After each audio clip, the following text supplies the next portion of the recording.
Hey guys, so it's Monday, May Day. Happy May, everybody. Make sure you say white rabbit, white rabbit, white rabbit on the first of every month. I learned that from Richard Blade. Those of you guys that grew up in Southern California know about K-Rock and Richard Blade. Anyway, so I'm here in the Philippines still riding my bike, and you can probably tell it's a typical Filipino street, crowded with motorcycles and trucks and cars. And I was talking to my friend Rocky that owns the bike here in Iligan, bike shop here in Iligan, and we were kind of like, how do all these people buy cars, considering that even a lawyer or a doctor makes about 1 to 2 million a year in pesos, so that's only about 30,000-40,000 a year. It's not that much, yet they're buying a vehicle that costs that much. And I don't know, I think it goes back to that ideology that Filipinos have, and I'm not sure if you guys have heard this, that they want to have a bunch of kids, so when they get older, at least some of those kids will be able to take care of them.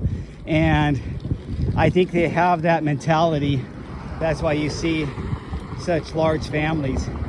And I'm lucky that Margie didn't come from one of those large families, because as you guys know that are in relationships with Filipinos, you're not just in a relationship with them, but you're with the family. And I mean, just like me, Margie knows that I'm going to take care of my mom. I know that I'll be helping her take care of her mom. I mean, it's just the way family is, and I have no problems with it. My mom is retired and a senior citizen and needs my help, and I can help her, and I do. My brother lives far away, and I mean, I'm sure if I asked him to send me some money for my mom, for our mom, he would say, sure, how much do you need? And so, I mean, because we've been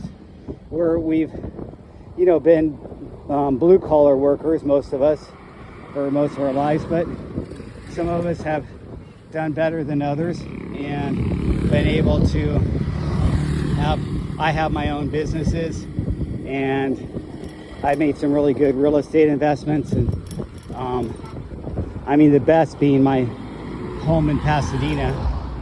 And so, we did pretty well. And then the other thing is, people criticize expats for coming to the Philippines and supporting a Filipina, and have a Filipino wife, and have and let's look at the other option for us when we get older.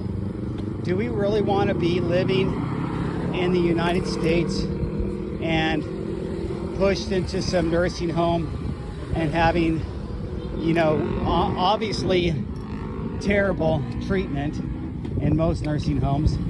They don't have good standards.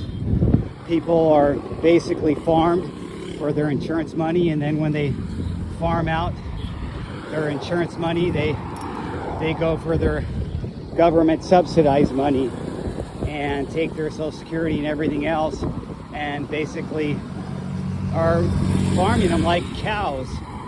And is that a quality of life, to be stuck in a nursing home? Or would you rather be here with a beautiful Filipina and her Filipina family? Now, I'm not going to start a new family. I would never think about doing that.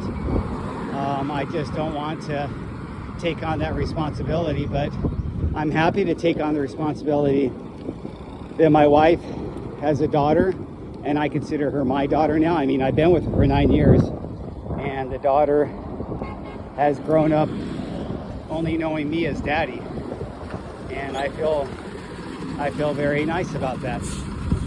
So you know, it is what it is. Let's let this bus go by.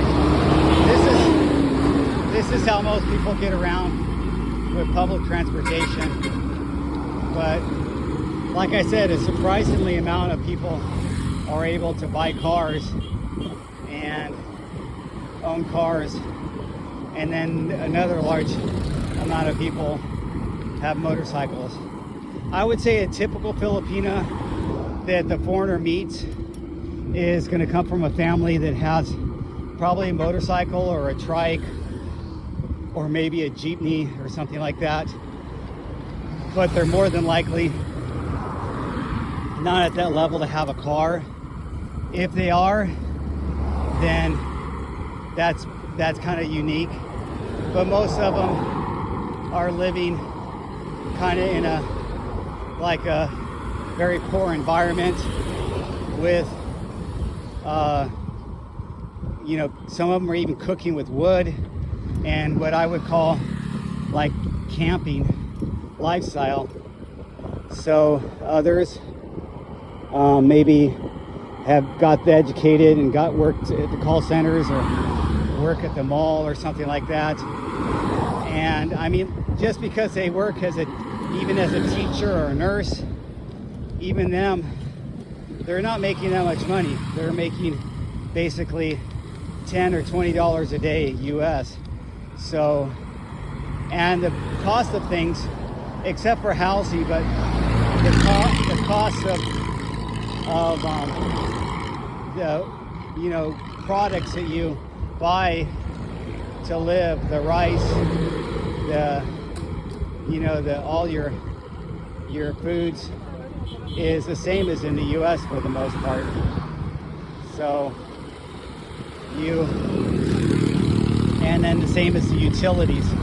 Utilities are the same as the US too.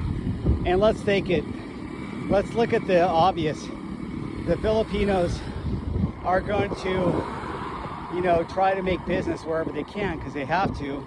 And so a person that has a little bit of property and has a house is going to put up a little sorry store and then buy all those little packets of shit at like a Costco. They have what they call S&R here, which is equivalent, and then resell that and make profit off the poor, and that's how they sustain themselves.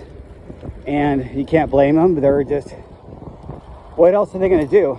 They don't have the ability to just go work anywhere in the world. It's a long process to get a job as an OFW, and the ones that do manage to make it through that loophole and screening, even if their overseas job is not going to pay the same as we get in the United States, it's still a lot less, because we're pretty spoiled in US.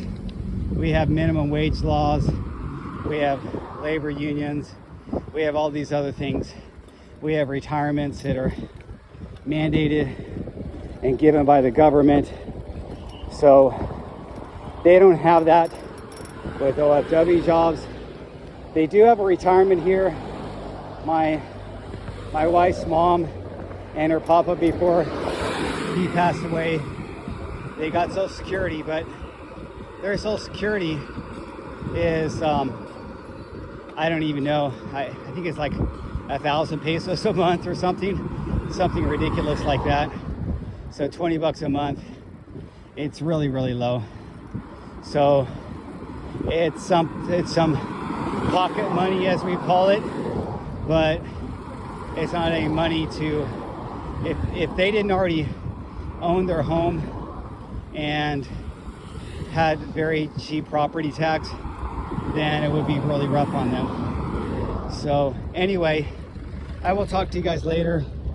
That's 9 minutes of me rambling on, showing you I'm riding here in the Philippines and enjoying my life. And I'm going to be going back to the States, and I'm already getting sad about that. I'm planning my next trip back here.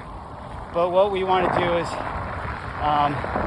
look for places that are not like, you know, Illigan, that's for sure, and are not, try to find something that's not as ugly as most places in the Philippines with the litter and the filth and the sewage and all the other problems, because that's everywhere. Talk to you guys later.